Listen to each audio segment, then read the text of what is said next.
Assalamualaikum warahmatullahi wabarakatuh. Alhamdulillahi rabbil alamin. Allahumma salli ala sayyidina Muhammad al-fatih lima ughliq wal khatim lima sabaq nasiril haqqi bil haqqi wal hadi ila siratikal mustaqim wa ala alihi haqqa qadrihi wa miqdarihi al-azim wa ba'du. Alhamdulillahi rabbil alamin. Mari kita lanjutkan pengajian kita. Di video yang lalu sudah kita bahas tentang fardu wudu yang pertama, yaitu an-niyatu, niat. Sekarang kita lanjut kepada fardu wudu yang kedua. Bismillahirrahmanirrahim. Qala al-muallif rahimahullahu ta'ala wa nafa'ana bihi wa bi'ulumihi fid dharain amin. Atsani ghuslul wajhi. Fardu wudu yang kedua adalah ghuslul wajhi, membasuh wajah. Wahwa, dan yang dinamakan wajah adalah ma baina manabiti sya'ri ra'sihi. Yang disebut dengan wajah adalah apa yang ada di antara tempat-tempat tumbuhnya rambut. Tempat-tempat tumbuhnya rambut di sini. Ini namanya wajah. Wa tahta muntaha lihyatihi, dan di bawah jenggotnya atau janggutnya. Ini wajah. Dari atas sampai sini tempat-tempat tumbuhnya rambut, dan di bawah di sini batasnya janggut. Kemudian wama baina udhunaihi, wama baina udhunaihi, dan apa-apa yang ada di antara kedua telinganya. Dari sini, dari pentilnya telinga sampai pentil telinga yang satunya lagi. Nah, ini yang disebut wajah. Tempat tumbuhnya rambut, pentil dua telinga sampai kepada janggut. Ini yang disebut wajhun atau wajah.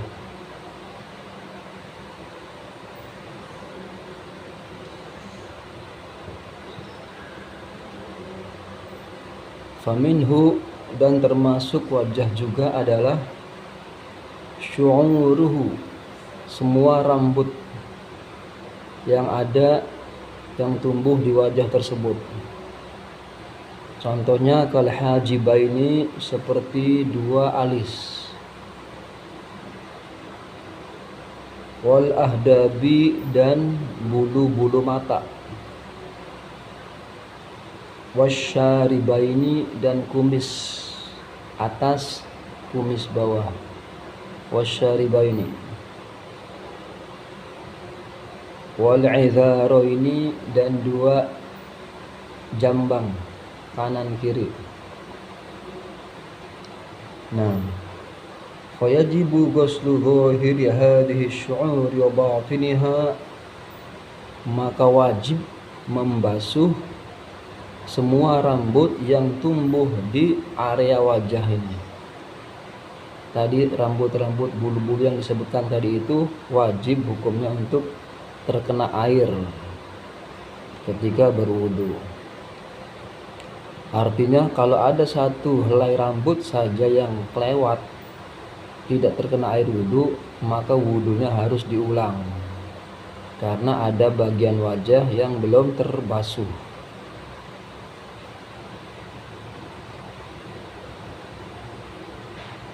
Terus fayajibu, maka wajib ghuslu dhahiri hadhihi syu'uri, wajib membasuh bulu-bulu tadi itu, baik itu yang bagian atasnya ya, semua bulu, wa batiniha, dan juga bagian bawah-bawahnya, terus sampai akar-akarnya, sampai nempel ke kulit. Ma'al basyaratil lati tahtaha, bersamaan dengan kulit yang berada di bawah rambut-rambut tadi. Kalau punya kumis tebal atau jenggot tebal, kumis tebal itu harus terkena air basuhan wudhu sampai ke bawah-bawahnya, sampai ke kulit-kulitnya. Itu hukumnya wajib. Bila tidak terkena air maka wudhunya harus diulang.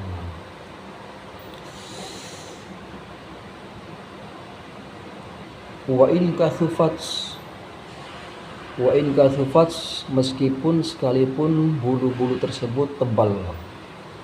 Jadi meskipun punya kumis yang tebal kayak kumis Raden barangkali, itu wajib kulit bawahnya terkena air.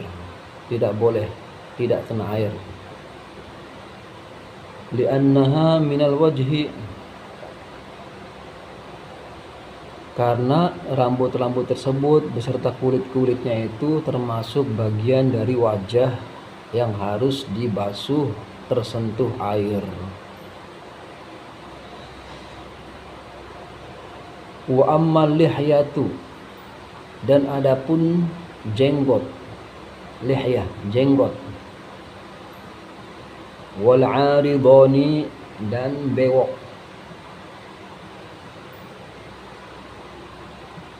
Fa in khaffa, maka bila mana jenggot dan bewok itu tipis, artinya jenggot dan bewoknya itu tidak begitu tebal, maka wajaba ghuslu zahirihima wa batinihima. Maka kalau begitu keadaannya, jenggotnya dan juga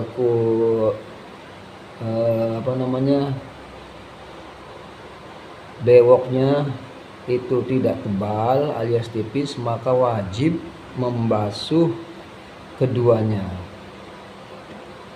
baik rambut jenggotnya sampai ke kulit-kulitnya itu harus kena. Bewoknya harus kena ininya, harus jadi diginiin sampai meresap ke dalam kulitnya sampai kena air gitu. Janggutnya juga, yang jenggotnya tebal, yang berjenggot tapi nggak tebal, diginiin wudhunya, jadi sampai tersentuh air kulitnya itu. Jangan cuma gini-gini aja, harus di sela-sela begini, masuk jari-jarinya. Itu hukumnya wajib kalau jenggotnya dan bewoknya tidak tebal.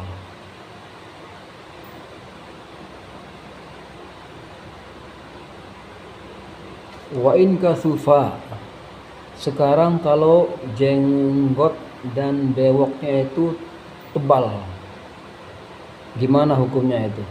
Apakah masih wajib membasuhnya sampai kulit-kulitnya atau tidak?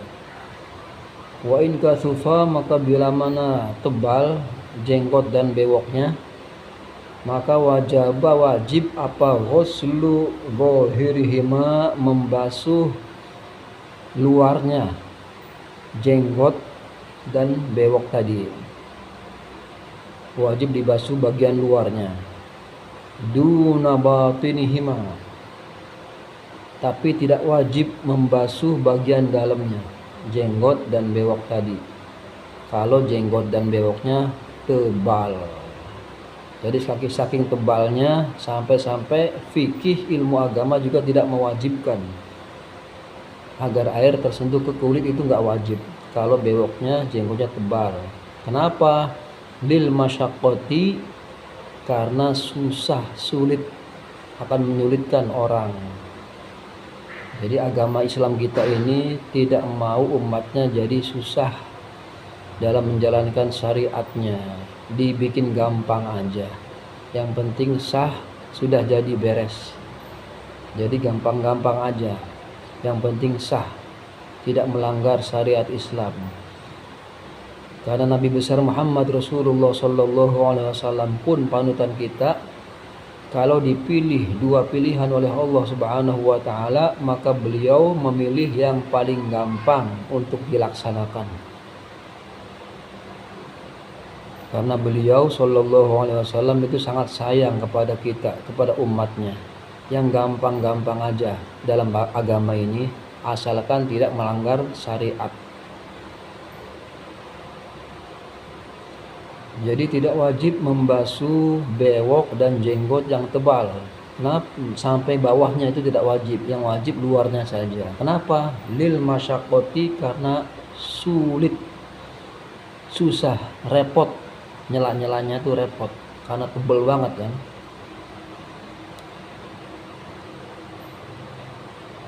Tapi gimana kalau ada orang pengen nyela-nyela juga sampai bawah-bawahnya? Ya monggo, silakan, nggak apa-apa, nggak ada larangan, hanya tidak wajib. Bila mana tebel. Kalau tipis bewok dan jenggotnya wajib sampai kulit dasarnya tersentuh air. Ini bagi yang bewokan dan jenggotnya tebel. Illa idza kana limra'atin wa khuntha, kecuali bila mana bewok dan jenggot itu ada limra'atin, bagi seorang perempuan. Kalau ada perempuan yang punya jenggot atau punya bewok, barangkali di muka bumi ini sebagian kecil perempuan, wanita yang jenggotan, bewokan. Itu kalau ada, maka perempuan itu meskipun jenggotnya tebel, meskipun jenggotnya tipis ataupun tebel, itu tetap, mau tebel mau tipis, kalau dia seorang perempuan maka wajib disela-sela sampai kulit dasarnya tersentuh air. Itu kalau perempuan kasusnya.